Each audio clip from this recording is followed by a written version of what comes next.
سلام كبرى سمعتي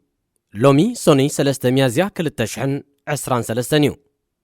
مكتالكم من عدمنا كموترو زينا كان قدمينا برستات غنجمر إرترا نزز حلف في عسر عامتات كتأسرن كتفتحن السنحات أمانيت كريستيان بنتكوستال تفتحها كالوت سلاسة قناة أسيروم بريطانيا زيغاتات إرترا زركبوهم حتى التعقبة نابرواندا نايملاس مسرح كتكتسل مخانا أنفيتا فدرلاو منغستي إثيوبيا كاب زمت سمون جميرو ناب كل التግራይ سرع باجت كل أخ مخانو أفليتو راديو إرنا راديو إرنا كاب كتما باريس محلالف بإرتاوران غازيتنياتا زدالو نتا راديو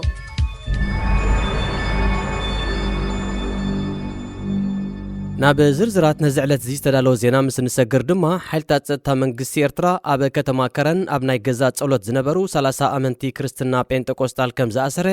ሬሊዝ ኢንተርናሽናል ገሊጹ እቲ ንመሰል እምነት ክርስትና ዝጣበቕ ኣጉራው ትካል ብ23 መጋቢት ኣብ ዘርግሖ ዜና ሓይልታት ጸጥታ መንግስቲ ነቶም ኣመንቲ ኣብ መፋረቕ ወርሒ መጋቢት ከም ዝኣሰሮም ክገልጽ እንከሎ ኣሲርዎም ንጸንሐ 9 ኣመንቲ ጴንጤቆስጣል ምፍትሑ ድማ ኣረጋጊጹ እቶም 4 ኣብ ማይ ስርዋ ንልዕሊ 9 ዓመታት ተኣሲሮም ጸንሑ ኮይኖም እቶም 5 ድማ ኣብ ዓሰብ ተኣሲሮም ዝነበሩ እዮም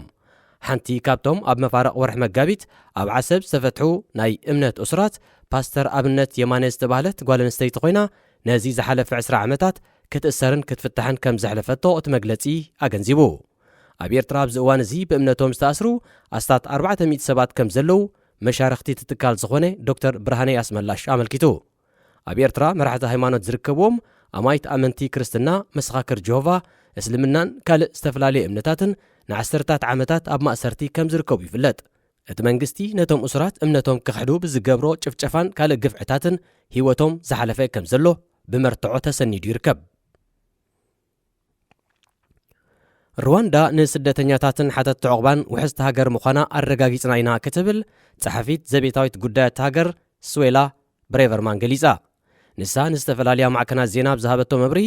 ሩዋንዳ ንስደተኛታትን ሓተት ዕቑባን ውሕስቲ ሃገር ምዃና ተኣማሚንና ኢና እኳ እንተበለት ብሪጣንያ ነቲ ናይ ምግዓዝ መስርሕ መዓስ ከም እትጅምሮ ግና ኣይነፀረትን ብሪጣንያ ካብ ጥሪ 2022 ኣትሒዞም ብጀላቡን ካልእ ዘይሕጋዊ መንገድን ንዝኣተዉ ሓተት ዕቑባን ስደተኛታትን ናብ ሩዋንዳ ንምግዓዝ ናይ ኣስታት $150 ሚልዮን ውዕል ምኽታማ ይፍለጥ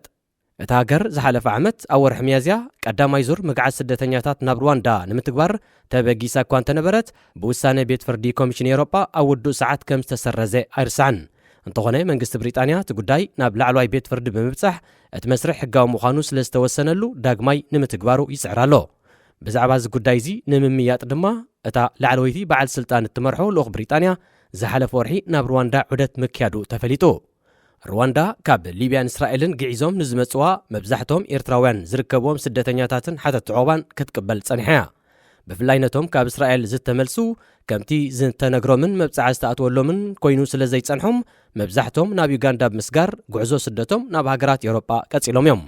ብሪጣንያ ካብ ፈረንሳ ቤልጅምን ካልኦት ጎረባብቲ ሃገራትን ኣብ ናይ ጽዕነት መካይን ተሓቢኦም ይኹን ናይ ጎማ ጀላቡና ተጠቕሙ ንዝኣትዉ ዘለዉ ስደተኛታትን ሓተት ዕቑባን ንምግታእ ምስ መንግስቲ ፈረንሳ ዘካየደቶ ተደጋጋሚ ዘተውን ከምቲ ዝድለ ክዕወት ኣይካለን ኣብ ዝሓለፈ ዓመት በዚ መንገዲ እዚ ናብ ብሪጣንያ ዝኣተዉ ዜጋታት ኤርትራ ዝርከብዎም ልዕሊ 45,000 ስደተኛታትን ሓተት ዕቑባን ከም ዝመዝገበ ክፍሊ ዘቤታዊ ጉዳያት ሃገር የመልክት ፈደራላዊ መንግስቲ ኢትዮጵያ ካብ ዝመጽእ ሰሙናት ሒዙ ናብ ክልል ትግራይ ዝተመደበ ስሩዕ ባጀት ክልእኽ ምዃኑ ኣፍሊጡ ሚኒስተር ዴታ ሚኒስትሪ ፋይናንስ ሃገር ኣቶ ኢዮብ ተካልኝ ምስ መደበራት ዜናት ሃገር ኣብ ዝገበሮ ቃለ መጠይቕ መንግስቲ ካብ ዝመጽእ ሰሙን ጀሚሩ ወርሓዊ ናይ ባጀት ድጎማ ከም ዝገበር ኣረጋጊጹ እቲ መንግስቲ ናብ ክልል ትግራይ ዝመደቦ ባጀት ክልእኽ ከም ጅምር ዝሕብር ዘሎ ብጊዜያዊ ፕረዚደንት ኣቶ ጌታቸው ረዳ ዝምራሕ ልኡኽ መንግስቲ ክልል ትግራይ ምስ ሰበ ስልጣን ፈደራል ኣብ ኣዲስ ኣበባ ተራኺቡ ድሕሪ ዘካየዶ ዘተ እዩ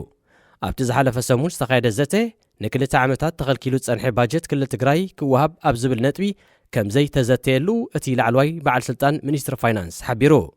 ኣብ ሕዳር 2020 ኣብ ሰሜን ኢትዮጵያ ድሕሪ ዝተወልዐ ኩናት ፈደራላዊ መንግስቲ ባጀት ክልል ትግራይ ደው ስለ ዘበሎ ሰራሕተኛታት መንግስቲ ንክልተ ዓመታት ደሞዞም ኣይተኸፍሉን ኣብዚ ዝሓለፈ ሰሙን ዝተኻየደ ዘተ ኣብታ ክልል ዝርከቡ ሰራሕተኛታት መንግስቲ ናይ ክልተ ዓመታት ውህሉል ደሞዞም ክኸፈሎም ኣብ ዝብል ነጥቢ ከምዝ ተዘራረቡ ብወገን ሜድያታት ትግራይ ክጥቀስ ጸኒሑ ኣብ ክልል ትግራይ ብዘይካዚ ብፌደራል ዝምደብ ስሩዕ ባጀት ብሰንኪ ኩናት ንዝዓነወ ትካላት መንግስትን ናይ ልምዓት መደባትን ንምሕዋይ ተወሳኺ ሓገዝ ከም ዘድልዩ ዝግለጽ እዚ ከምዚ ኢሉ እንከሎ ኣብ ክልላት ኣምሓራን ደቡብን እውን ኣጋጢሙ ብዘሎ ዋሕዲ ባጀት ሰራሕተኛታት ደሞዝ ንምኽፋል ኣጸጊሙ ከም ዘሎ ንኣባላት ፓርላማ ብምጥቃስ ዘሪፖርተር ሓቢሩ። ክቡራት ሰማዕቲ